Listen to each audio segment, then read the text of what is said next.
Hay muchos puntos dentro de esos 60 y muchos análisis que hacer. Por ejemplo, desde la Asociación Extremeñería se ha hecho un análisis y se muestran preocupados por varios de los puntos, varios de esas líneas suscritas por Partido Popular y Vox para la gobernabilidad y cambio político en Extremadura.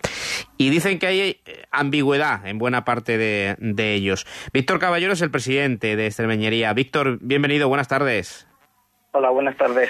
Decís, por ejemplo, en lo que tiene que ver con la rebaja integral de impuestos, que puede ser lo que al votante, al ciudadano, le suene mejor, ¿no? Cuando nos hablan de nos van a reducir los impuestos, vosotros decís que eso está bien, pero hay que verlo, hay que ver qué impuestos se rebajan, cómo, a quiénes, y que esto puede tener consecuencias no positivas. Efectivamente, la rebaja de impuestos tiene que verse los detalles, porque el demonio está en los detalles, como se dice, y nos preocupa especialmente el tema del impuesto de donaciones y sucesiones, porque es un impuesto sobre el que hay bastante demagogia normalmente, y es un impuesto que por lo general está justificado desde la teoría económica, en el sentido de que ayuda a la movilidad intergeneracional, y no es un impuesto realmente excesivo.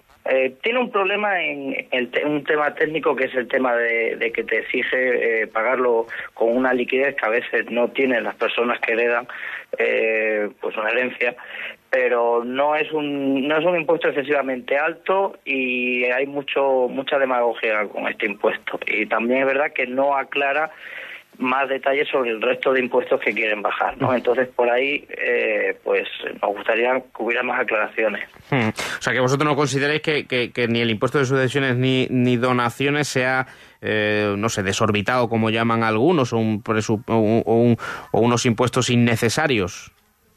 El impuesto de donaciones en particular, mire, hemos estado calculando en una herencia de 600.000 euros en Extremadura, el importe del impuesto no es mayor al 1%. O sea, nosotros consideramos que desde luego muy alto no es.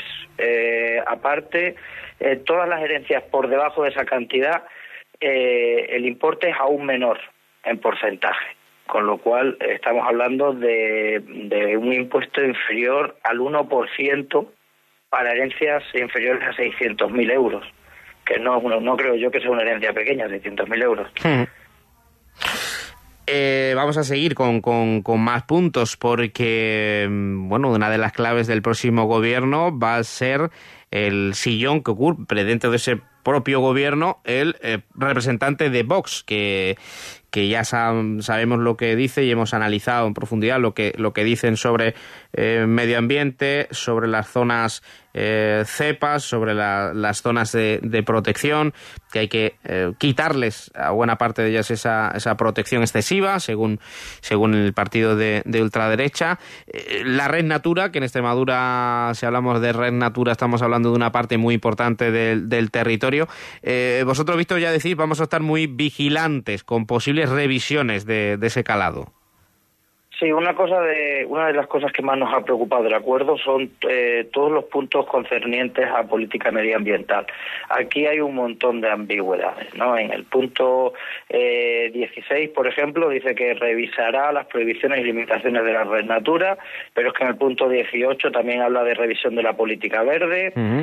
En otro punto también habla de que no funcionar bajo motivos ideológicos, con lo cual da la sensación de que quieren poner un marco medioambiental más flexible, probablemente que se traduzca en una reducción de la protección del medio ambiente.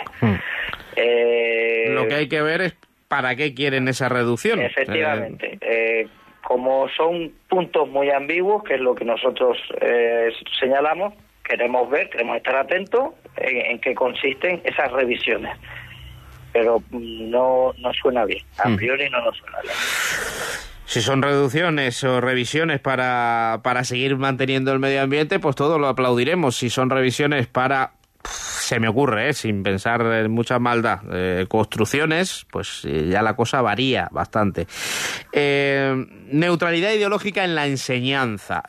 También os hacéis eco del punto 32 en ese acuerdo de 60 de Partido Popular y Vox. Aquí hay ambigüedades y contradicciones muchas veces entre lo que dicen unos y lo que dicen otros. Desde luego. Sin conocer al Vox de Extremadura todavía en el gobierno, hemos visto lo que han podido hacer en otras comunidades autónomas, y el tema del PIN parental y cuestiones así, pues pueden ser un poco preocupantes cuando hablan aquí de neutralidad ideológica, porque si neutralidad ideológica va a suponer querer quitar de la enseñanza la educación en valores, en igualdad, en la no discriminación, etcétera, pues desde luego neutralidad no es, y sería todo lo contrario, sería un empeoramiento de la educación, de los valores, de los derechos humanos, que debería ser una cosa que se imparta en los centros educativos. Educación en valores sí, quitarla, religión no, esa no la quitamos. Bueno, claro, eso también no está dentro de la neutralidad ideológica, ¿no? Vivimos en un país aconfesional.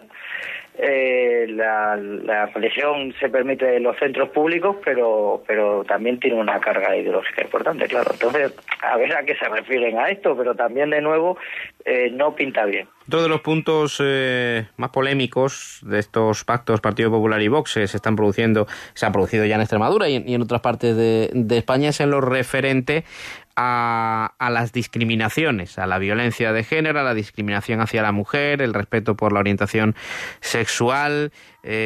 Vosotros, aparte de todo esto, o dentro de todo esto, incluido en el punto 51, donde habláis de modificación de los principios rectores de las políticas públicas, habláis también de fomento de la identidad extremeña, diálogo social, cooperación al desarrollo, la integración en la Unión Europea o el impulso de las relaciones con Portugal, que vais a estar especialmente alerta con todo esto.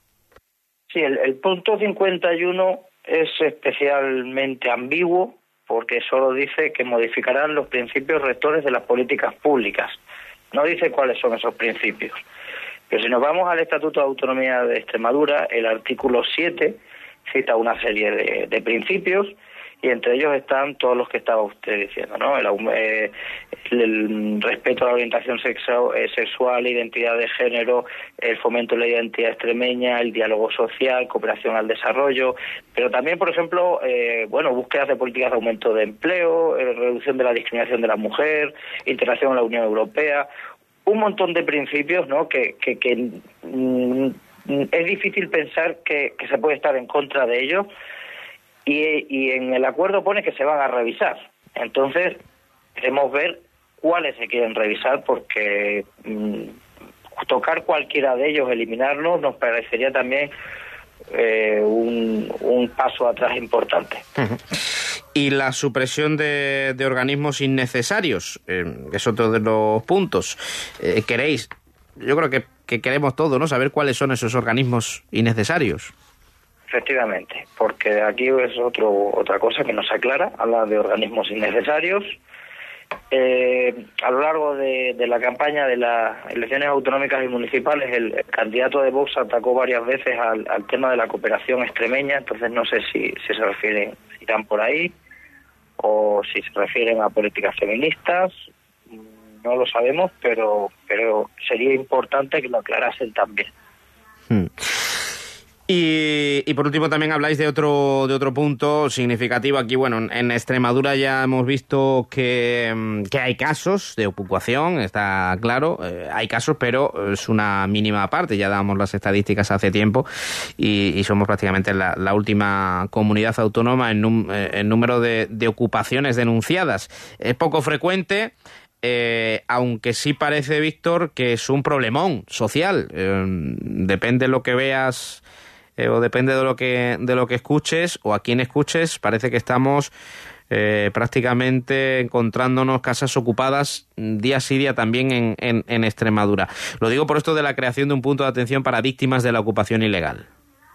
El tema del punto de atención nos llama la atención porque hay una experiencia similar en Castilla y León, del gobierno precisamente de PP y Vox, y no está funcionando bien. Es un centro que recibe muy pocas llamadas semanales, con lo cual no sabemos si está justificado económicamente esa inversión en un centro en el que prácticamente no funciona, prácticamente no sirve para nada. Además de eso, el tema de la ocupación, cómo los propietarios recuperan sus viviendas, pues al final tienen que ir a los tribunales, utilizar la ley y el derecho civil con los plazos y trámites que hay por delante. Eso es una cuestión que en el fondo va a haber que mejorar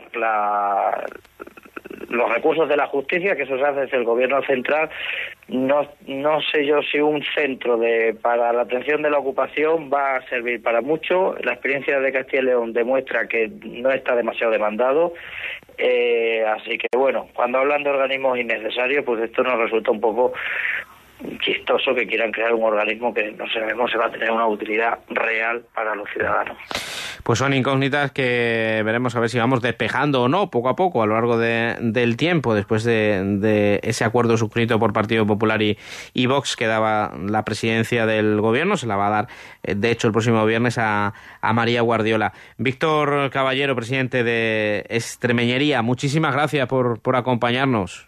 Muchas gracias a ustedes.